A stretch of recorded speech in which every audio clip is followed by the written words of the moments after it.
Hello beautiful people, Nini here. Itong panahon sa amin ngayon, kulimlim. Ayan, medyo malakas ang hangin sa amin ngayon. At ayan, it's weekend. Kaya lang malamig pa rin. Ayan guys, flex ko lang tong aking halaman na nabili kahapon. Kasi matagal ko na talagang gustong bumili nito. Kaso nga lang, mahal siya. So, yung kulay niya, ang hirap hanapin. So, meron kami napuntahan ng store. Ayan, nakabili ako. Eksakto, nag-sale siya. O, diba? Naka-menos pa tayo. Ayan. Gustong-gusto ko kasi siya kapag winter. Marami siyang berries. At, ayan. Piluto sa breakfast.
Masarap.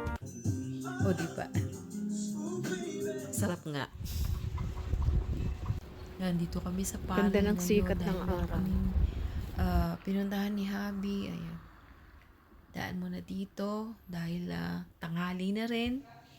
At alam nyo naman, basta napupunta ng hapon sa isdaan. Pero, umorder lang ako ng French fries ng German. Hindi yung manipis, yung kapal. Ayan. Nakabili na ako at kami ay patuloy pa rin sa doon sa pupuntahan namin. At ayan na nga, dito muna kami napunta. Yung aking biniling French fries, dito na lang namin kainin. Parang picnic ba? Ganun. O, diba? Picnic sa labas namin. Ito ang views dito. O, diba? Ang ganda, nakaka-relax.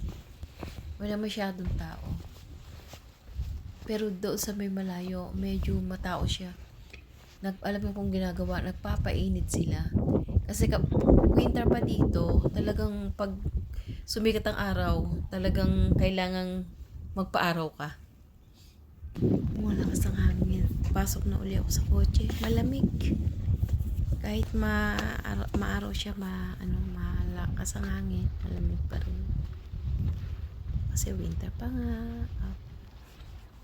Uwi na rin siguro kami. Taka lang ako kung bakit ang pangalan niya ay Snowman. May lipstick siya eh. Dapat Snow Woman.